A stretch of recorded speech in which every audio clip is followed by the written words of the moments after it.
After years of working together as MI6 spies, Matthew and Emily decide to call it quits when they find out Emily's pregnant. They think it's the perfect time to leave the dangerous spy life behind and start fresh. But life has other plans.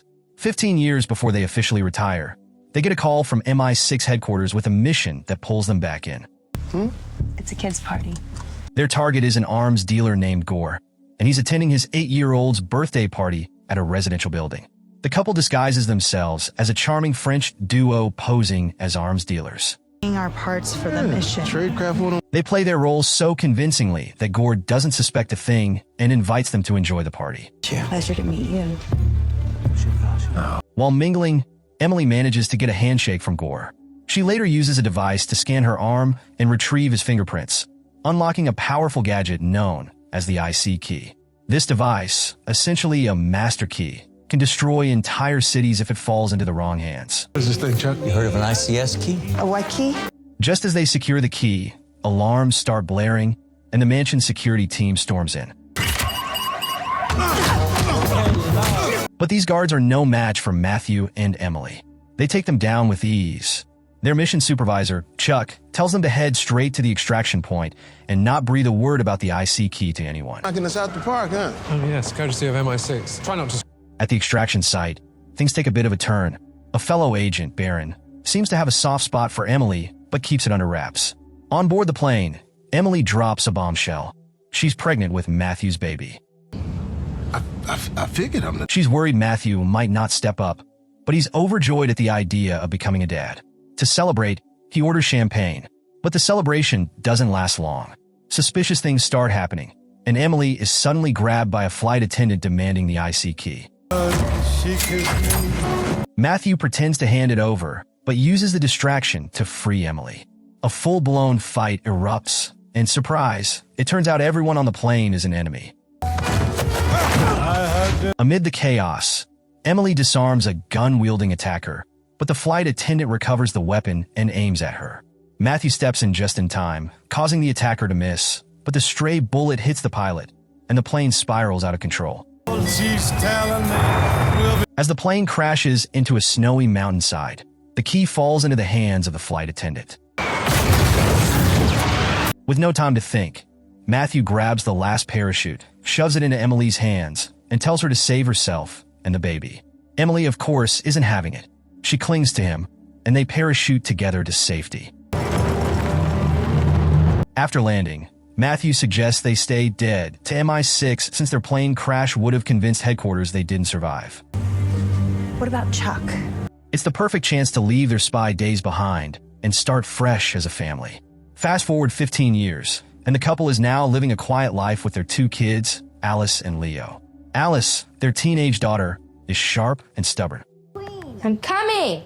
Remember when She's quick to catch them in lies, like the time she overheard Matthew speaking Russian and called him out. One day, Emily tries bonding with Alice by suggesting a movie night, but Alice turns her down, saying she's busy studying with a friend. Take this off? Dropping Alice off at school, the couple watches her kiss her boyfriend. Curious and a bit nosy, they pull out binoculars for a closer look.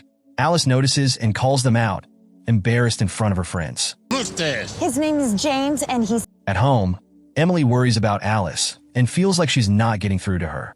She notices Alice's computer beeping and tries to log in. What'd you do? Mom, where are you? After some random guesses, she figures out the password using a scratched note nearby. What she finds shocks her. Alice isn't at her friend's house as she claimed, but at some other suspicious location.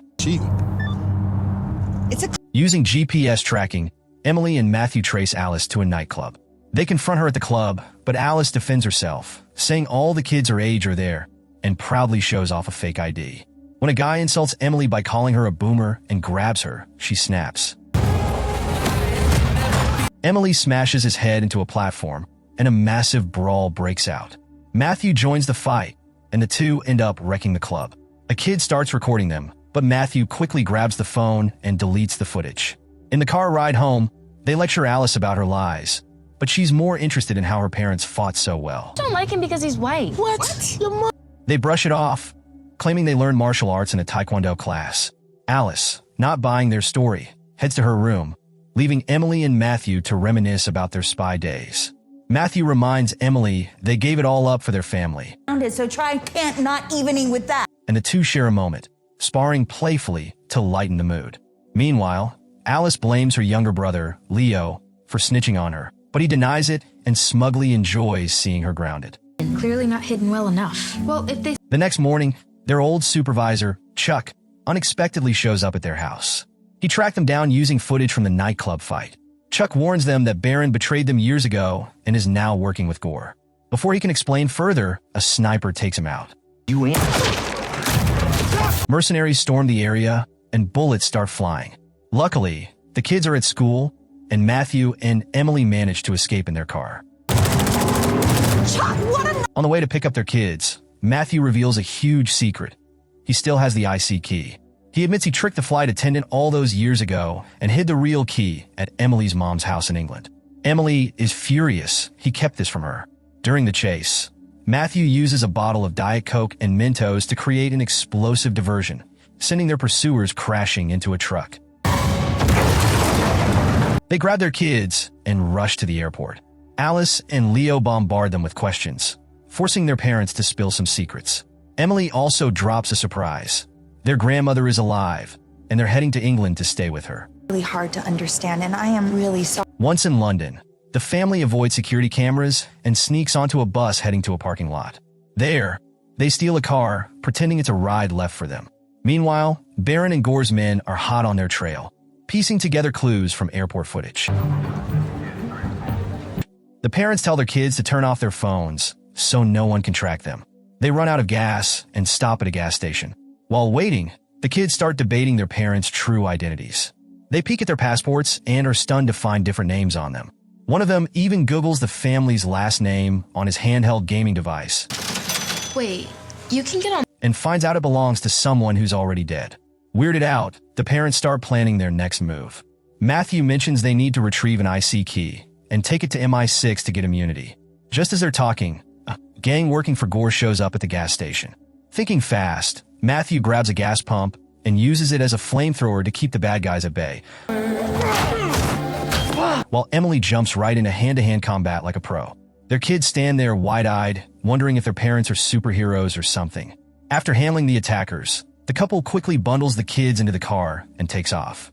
Before they get far, Barron shows up with his team in hot pursuit. To slow them down, Matthew shoots at a truck carrying massive pipes, causing it to topple and block the road. In the car, the kids are relentless, demanding answers about who their parents really are. Backed into a corner, Matthew spills the truth. They used to work as CIA spies, but left that life behind. Then Matthew notices his son's gaming device has Wi-Fi. Without hesitation, he snatches it and tosses it out the window to avoid being tracked. They eventually reach Emily's mom's house. Just as they arrive, a gunshot rings out. It's Grandma, who casually shot a bird. Tensions immediately rise between Emily and her mom, leading to a heated argument that gets taken inside the house. To calm things down, Matthew explains why they're really there. Suddenly, Nigel, Grandma's boyfriend, pops up to greet everyone and insists the kids call him Grandpa. Meanwhile, Barron and his team are tracking their location. Turns out Emily's mom used to work for MI6, which is how they're able to figure out where the family is. Nigel takes the kids to his personal room, trying to bond with them by showing off his collection of school projects and bragging about his coding skills. In the middle of all this, Matthew tells Grandma they're here for a key he hid in her property. Another argument erupts, with Emily accusing her mom of being absent when she was growing up. Grandma claps back, saying Emily was the one who insisted on going to boarding school in the US. Alice, their daughter, overhears all of this and quietly slips away. While the couple searches for the key, Grandma uses the time to bond with Alice. But things take a turn when a group of armed men sneaks into the house. After finding the key, Matthew and Emily return to discover Grandma and Nigel tied up. They cut them loose but are soon surrounded by Chuck's men. To their shock, Chuck is alive, despite them thinking he'd been taken out by a sniper. Chuck admits the snipers were fake and says he orchestrated everything to get them to lead him to the key. He reveals he lost his job after the agency blamed him for losing the key 15 years ago. Now he plans to sell it on the black market to rebuild his life. As Chuck's men keep an eye on Grandma, she pretends to still be tied up. Using her wits, she sneaks around, tranquilizing them one by one. When another thug shows up, she fights him off But in the scuffle, Nigel gets shot in the arm. Using the distraction, Matthew and Emily take down a few men, but Chuck's crew grabs the kids as hostages and warns the parents not to do anything reckless. The couple is knocked unconscious and wakes up with Grandma.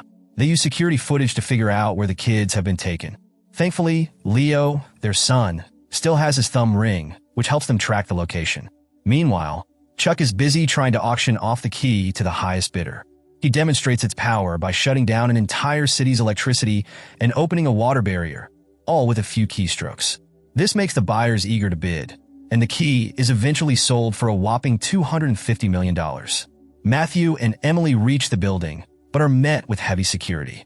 They fight their way through to reach Chuck, who escapes with the kids. As Chuck drives off with them, Gore's men show up, demanding the key at gunpoint.